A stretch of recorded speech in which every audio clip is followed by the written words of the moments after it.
Marc Simpson. I wonder how would you get out of pocket for fun? What's up, everyone? I'm Megan Williams from MusicXclusives.com, where we play it first. And today we're doing the home edition with Marc Simpson. How are you? I'm good. I'm good. How are you? Good. Thank you. Thank you for. And you're really pretty in person, by the way. Oh, thank you. Well, I feel What's good. up? Like here in your home, it's all cozy and I'm feeling good. So. All right. Cool. Thank Well, you. everything gets done out of my home. So you do have a lot going on. You know, you just dropped your mixtape, which we have featured on MusicXclusives.com.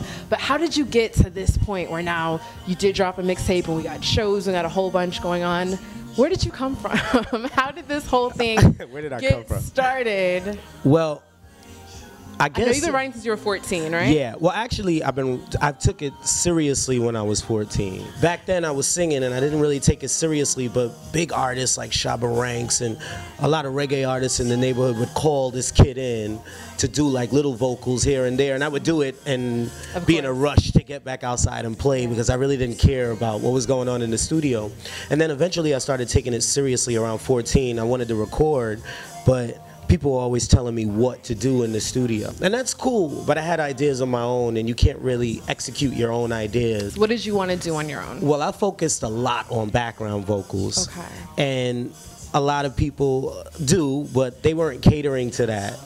And Why background vocals? I don't know, I just think that background vocals make a song sound so good. We call it background vocals and we call it vocals, but I think it's a part of production.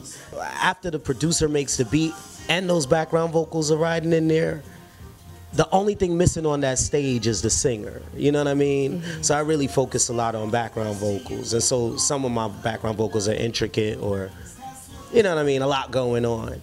Right. But to answer your question as far as to how I came to this point, well, essentially, I was just getting tired of recording in other people's studios. So when I was 16, I had ordered my first 4-track so I can design the song the way I wanted to. And I was in high school, so I would have my friends come over and record and pay me $20, and I felt like I was a business. And yeah, so I kind of used that to build my own studio. And then I ended up building up my own studio and studying everybody else's and learning the different components that I needed. I just took the opportunity to go to school because my parents made me, and I used it to learn the boards. And I took all of that stuff and created a studio. And then after the studio came writing for people. I realized that every time I wrote for somebody, I would have to send it to an A&R. And then an A&R would say, it's nice, but, and I know a lot of writers heard that before. It's nice, but there's always something. So I almost wanted to give up. But then there was a particular point where artists would hear the songs, and I don't know how they heard it. It was just by the grace of God. They would hear the song and say, I like that, call this guy. Q from Day 26 had me come out there to do a song with him. And that same song, Shaggy called me to Queens to record.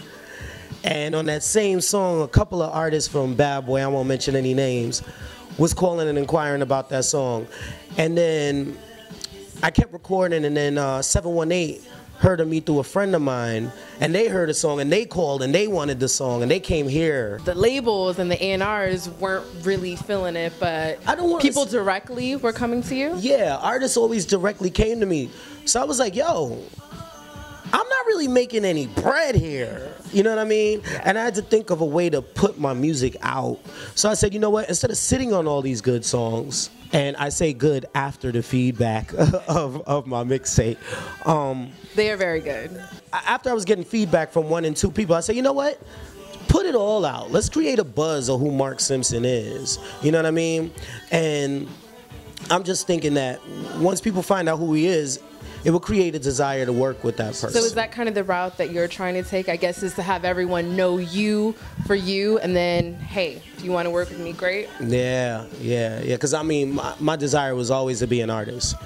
But like my pop said, make it all work for you. So I said, well, let me be a writer, an artist, a vocal arranger, a producer, or whatever.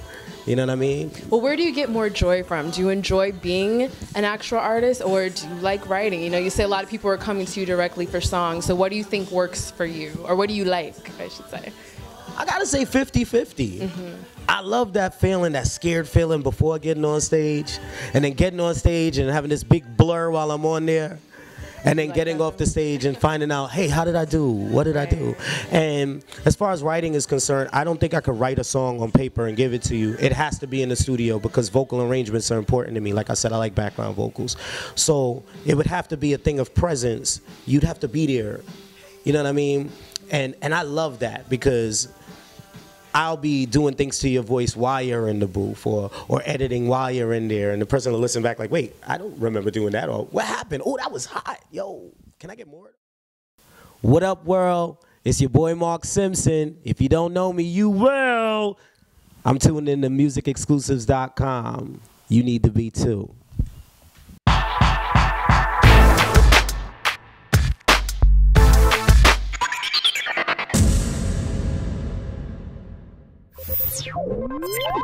Yo.